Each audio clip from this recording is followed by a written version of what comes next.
Hey, baby. Hello. So, what animals would you recommend on a small farm for someone who is disabled like yourself? Um, I would recommend chickens. Uh, pretty much any kind of bird you can handle being disabled. And coon pigs are known for their gentleness. I actually have two. Um, Never have any problems. They listen better than my dogs, actually. Um, there is some breeds of cow if you would want something like that, but it's the higher end ones. It's going to be like a Wagyu cow. They're very gentle. The Scottish Highlanders.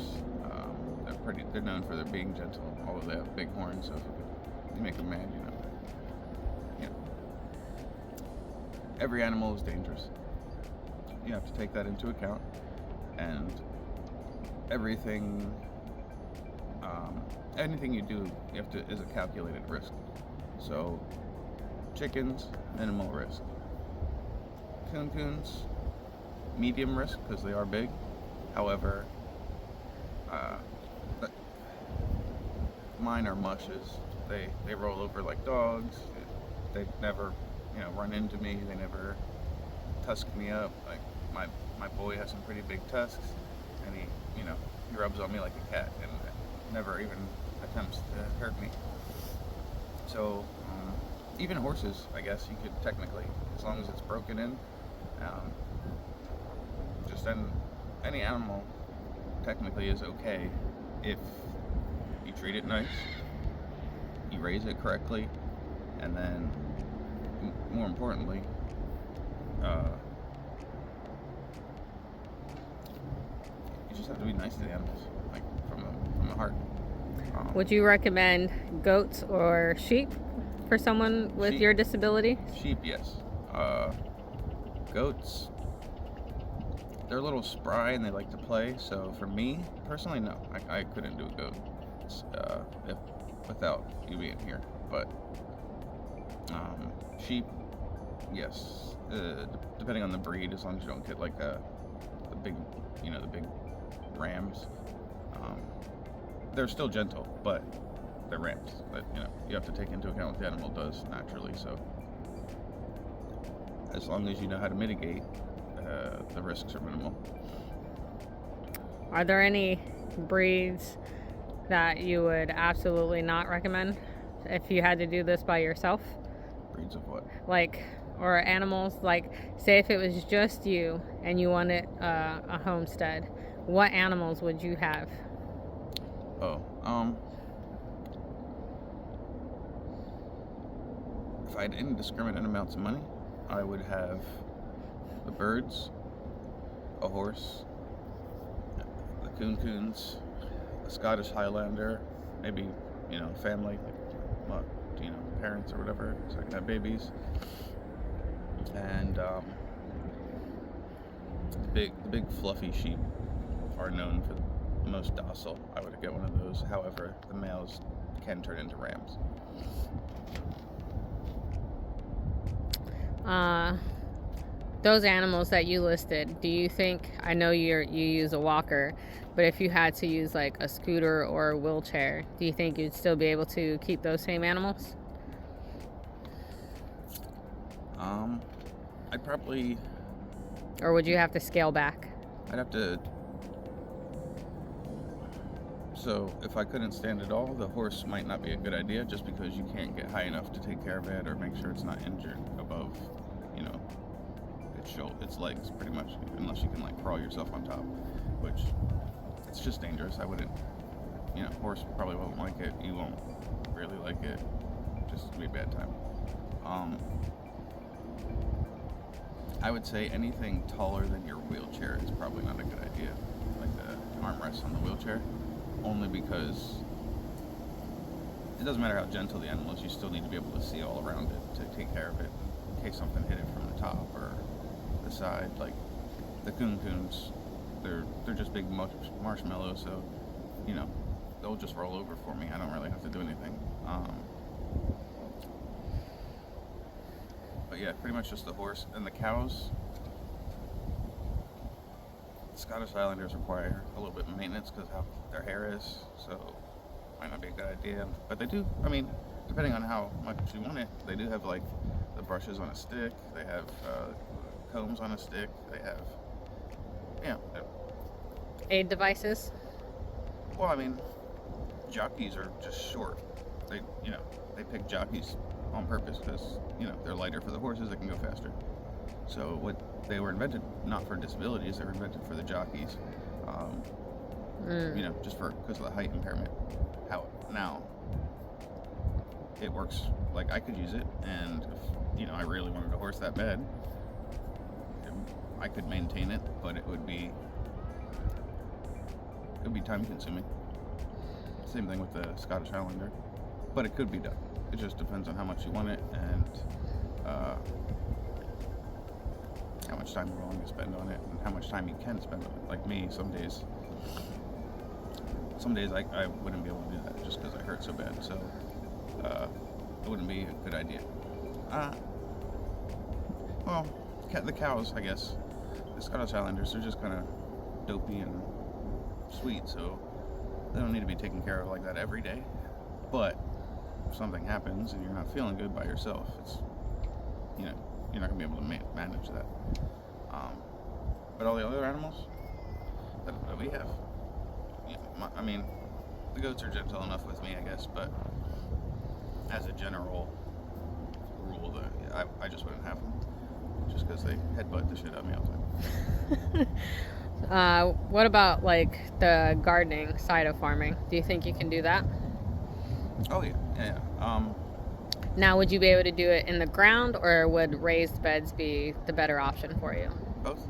And if you have a scooter, that's even better because you can use it like a tractor. All you gotta do is like either affix the rake or whatever you want, or plow even to the back. Seriously, yeah. I mean, scooters are powerful. So you wouldn't even have to really do anything by hand because you got a little tractor. So that'd be easy enough. Raised beds. I don't know. For me, my shoulders hurt just from the military, so the raised beds might not be the best for me if I'm sitting. But if it's a day where I could stand, it'd be okay. Yeah, I guess the hardest thing would be if you had an orchard or like tall trees. Yeah, I can't reach up to get the harvest and that kind of stuff. But ground veggies or bushes, berry bushes, yeah, anything like that's fine. Even corn, because like at harvest time, all you gotta do is like yank the stalk down. So. What if the garden bed was pretty much like the level of your handles? And all you had to do was like reach over to grab your veggies. Just for me personally, like if it's just somebody with leg problems, that'd be fine. But having my hands up, like even on the armrest, is high for me. Okay. Like this hurts. So I would like if it was down here, and I could like kind of like do like this. Yeah. That'd be fine. But just me personally, that's just my injuries specifically though. Okay. But you do think small farming or small homesteading is doable for someone with disabilities? Yeah, as long as the device is capable of traversing their property. Yeah. So if they can't physically put up the fence like we did with the help of Red and stuff like that, would you recommend them to get it professionally done as opposed to just jerry-rigging something together, like say a 10 by 10 just to hold animals, but actually getting like a pasture-built fence? So in our case, if we had the property fenced in, I wouldn't mind getting a couple 10 by 10s to use as their barn, just so I don't have to build something.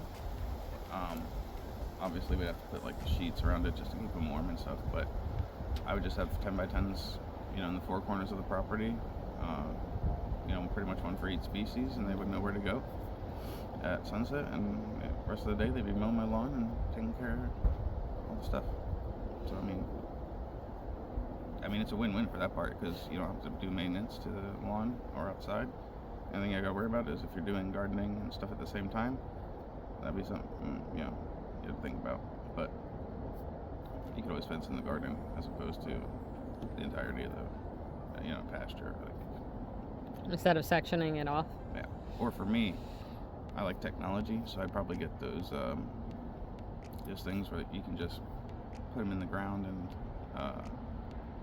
you don't have to do anything. It's like a spike on a plate. Just put it in the ground and then step on it a little bit, and then it's basically like a wireless fence.